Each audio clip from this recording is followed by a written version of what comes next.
Assalamualaikum warahmatullahi wabarakatuh. Selamat datang kembali di Rio Hotspot Channel.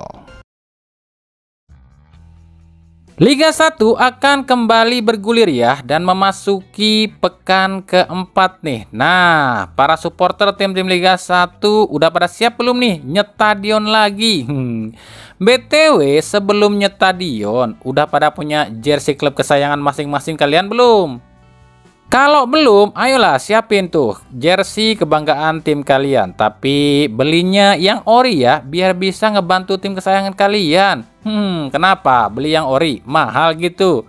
Ya biasalah, mahal itu kan biasanya ada harga, ada rupa lah.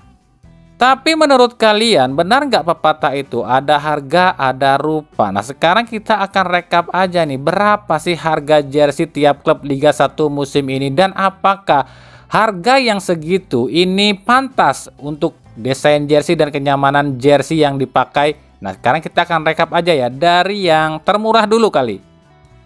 Di posisi ke-18 itu ada jersey milik Malut United dengan aparel spek ya, harganya itu 300 ribuan. Di posisi ke-17 ada jersey milik PSBS Biak dengan aparel lokal nih, harganya sama nih, 300 ribuan. Di posisi ke-16 itu ada jersey milik Semen Padang dengan harga 350.000 dengan aparel lokal juga sih milik Semen Padang. Di posisi ke-15 ada jersey milik Madura United dengan sponsor aparel itu DRX, harganya Rp383.040.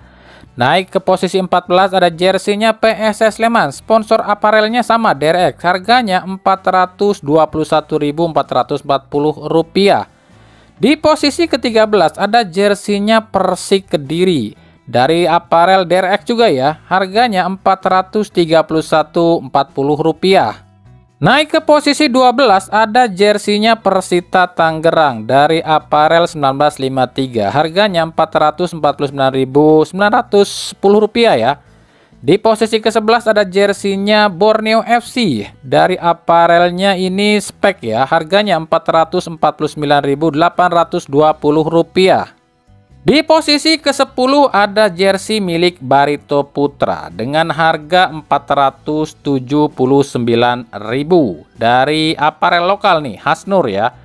Di posisi ke-9 ada jersey milik PSM Makassar dengan harga yang sama dengan Barito nih, Rp479.000 dari aparel DRX. Di posisi ke-8 jersey termahal ada jersey milik Arema FC dengan harga Rp500.000 dari sponsor aparel Etams. Di posisi ke-7 ada jersey milik Dewa United dengan harga Rp527.040 dari aparel DRX. Di posisi ke-6 ada jersey milik PSIS Semarang dengan harga Rp527.000 dari aparel DRX juga. Di posisi ke-5 ada jersey milik Bali United dengan harga Rp558.624 dari aparel spek. Posisi 4 ada jersinya Persebaya nih dengan harga Rp597.000 dari aparel lokal AZA. Di posisi ketiga ada jersinya milik Persija Jakarta dengan harga Rp749.900 dari aparel Juaraga. Di posisi kedua sebagai jersey termahal musim ini adalah jersey milik Persis Solo dengan harga Rp787.500 dari aparel lokal ya. Dan di posisi puncak jersey termahal Liga 1 musim ini tetap dipegang oleh Persib Bandung dengan harga Rp799.000 dari aparel Sportama.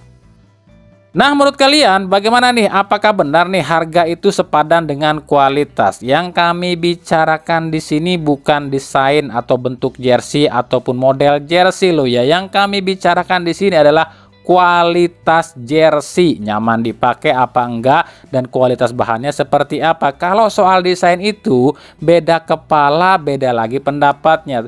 Tentu saja pendukung klub anu ya menurut mereka jersey tim mereka yang bagus, begitu juga dengan tim lainnya. Jadi yang kami bicarakan adalah segi kualitasnya. Nah, silahkan menurut kalian sepadan apa enggak sih?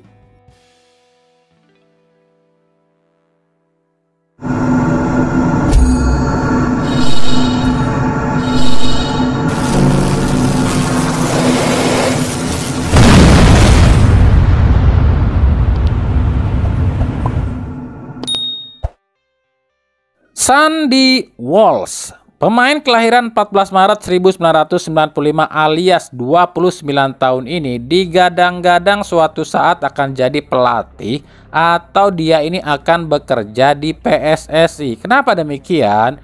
Dari seluruh pemain diaspora yang ada saat ini di timnas, Sandy ini bisa dibilang pemain yang paling apa ya? Paling segalanya deh. Paling lucu, iya. Paling fasih bahasa Indonesia juga iya, paling galak juga iya, paling jahil iya, paling cerewet juga iya. Nah, uniknya tiap pemain diaspora yang baru gabung ke timnas Indonesia itu pasti satu kamar dengan Sandy Walsh. Ada yang pernah nyadar nggak sih kenapa tiap pemain baru yang masuk ke timnas Indonesia itu pasti satu kamar nih dengan Sandy Walsh? Alasannya sih simple, Sandy ini orangnya fleksibel, kocak, dan gak jaim. Siapapun pemain diaspora yang dekat dengan Sandy Walsh pasti akan lebih cepat adaptasi, baik dari adaptasi lingkungan dan juga belajar bahasa Indonesia. Meskipun Sandy juga nggak terlalu pinter juga sih bahasa Indonesianya. Jadi memang kalau kami teliti ya, di timnas saat ini sejak era Erick Thohir itu bukan cuma PSSI, bukan cuma ketumnya, bukan cuma pejabatnya, bukan cuma manajer ataupun pelatihnya, tapi hampir seluruh pemainnya pun punya atau diberikan tugas masing-masing, punya tanggung jawab masing-masing. Nah, tanggung jawab ini tuh bukan diatur oleh ketumnya loh ya, tapi kesadaran mereka sendiri. Nah, sekarang kita urutkan satu persatu. Tom Haye alias Toha, ini kan pemain di timnas ini paling pinter lah IQ-nya ya. Dia ini tugasnya itu sebagai jembatan yang melobi para pemain diaspora buat gabung ke timnas. Yang kedua tuh Ragnar Oratmangun. Di timnas Ragnar ini adalah pemain yang paling religius. Dia ini tuh istilahnya apa ya? Menjalankan tugasnya itu memperkuat keyakinan para pemain diaspora. Sandy Walsh tugasnya ini tuh mengajar. Dia ini mengajarkan berbagai hal tentang Indonesia. Justin Hubner ini tuh tugasnya sebagai satpam ya, atau mungkin keamanan, security ya, yang melindungi para pemain timnas ini dari ya serangan baik lawan maupun juga dari pemain kali ya. Dan patut diingat ya, para pemain diaspora ini melakukan hal ini tuh tanpa diperintah loh ya, tapi kesadaran mereka sendiri. Inilah perbedaan yang paling mencolok PSSI di era zaman dulu dengan di era Erick Thohir sekarang ini ya. Semua pemain itu seolah mempunyai jiwa nasionalisme lebih tinggi. Mereka tuh seolah ingin apa ya, menyatukan, mengenalkan dan juga merangkul seluruh pemain yang ada di dunia ini untuk bergabung ke timnas Indonesia dengan satu tujuan, Indonesia ini tuh menjadi nomor satu di dunia. Nah, ini luar biasa buat kami. Sekarang kita bandingkan dengan era yang zaman dulu. Kita nggak nyebut zaman dulu tuh PSSI-nya jelek loh ya. Cuman mungkin kurang apa ya, kurang berkembang dan kurang inovatif. Contoh deh, ketika PSSI menaturalisasi pemain asing, itu kan pemain asing ketika udah dinaturalisasi ya udah, mereka jadi WNI, dapat duit, main di timnas. Habis itu mereka ya dapat klub gaji gede. Soal timnas ya terserah gimana nanti ya, dipanggil ayo main, kalau nggak dipanggil ya biarin aja timnas mau bagus atau enggak ya, mereka mah yang penting dapat duit gitu kan. Inilah bedanya dengan zaman sekarang. Yang diambil adalah pemain diaspora yang memang memiliki rasa cinta lebih dalam, lebih gede ketimbang pemain asing yang dinaturalisasi. Jadi memang udah tepat ya apa yang jadi program Erick Thohir dan Sintayong, khusus menaturalisasi pemain-pemain yang berdarah Indonesia. Dan sekarang terbukti para pemain di diaspora yang ada timnas saat ini memiliki jiwa nasionalisme yang lebih tinggi, bahkan lebih tinggi dibandingkan pemain lokal itu sendiri.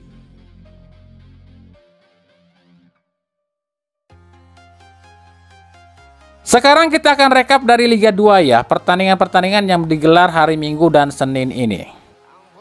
Yang pertama ada Persipal Palu yang menang 3-2 atas Persewar Waropen. Gol-gol Persipal Palu ini dicetak oleh Aji Sutagalung, Argi Firmansyah, dan gol bunuh diri dari pemain Persewar. Sementara 2 gol Persewar ini dicetak oleh Victor Pae dan Boas Isir. Yang kedua ada PSKC Cimahi yang menang tipis 1-0 atas PSMS Medan. Gol tunggal PSKC dicetak oleh Gufroni Al-Ma'ruf. Yang ketiga Rans FC menang tipis juga 1-0 atas Persipura Jayapura. Gol tunggal Rans ini dicetak oleh Ismail Dunga. Yang keempat ada Persikota Tangerang yang menang 2-1 atas FC Bekasi City. 2 gol Persikota dicetak oleh Sirvi Arfani dan Paulo Henrique. Sementara gol dari Bekasi City FC dicetak oleh Sadam Gafar. Yang kelima Persijap Jepara unggul tipis 1-0 atas Persekat Tegal. Gol tunggal Persijap Jepara dicetak oleh Patrick Kalon. Yang keenam Persela Lamongan berbagi angka 2-2 dengan Deltras FC. 2 gol Persela ini dicetak oleh Samsul Arif dan Ejecel Nduasel. Sementara 2 gol Deltras FC dicetak oleh Dwiki. Dan yang terakhir adalah pertandingan Bayangkara FC. Bayangkara FC menang tipis 1-0 atas Persipapati. Gol tunggal Bayangkara FC dicetak oleh Ilyas Pasoyevic. Dan inilah klasemen sementara Liga 2.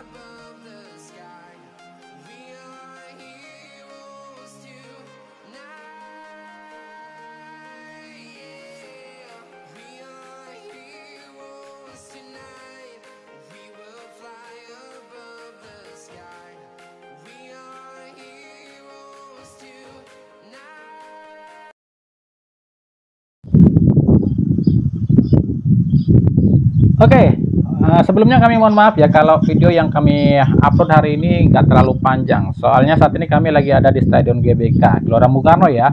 Seperti yang kalian lihat, kami lagi ngecek kondisi rumput GBK menjelang lawan Australia. Nah, penampakannya seperti ini ya. Kalau menurut kami sih ini dibilang bagus juga enggak, dibilang buruk juga enggak. Tapi lumayan lah ya dibandingkan ketika lawan Filipina nanti. Nah, jadi buat kalian nih para supporter di Indonesia, ayo datang ke GBK dan ramaikan stadion ini. Dan berikan 2D, doa dan dukungan kita buat timnas Indonesia. Sampai jumpa nanti malam.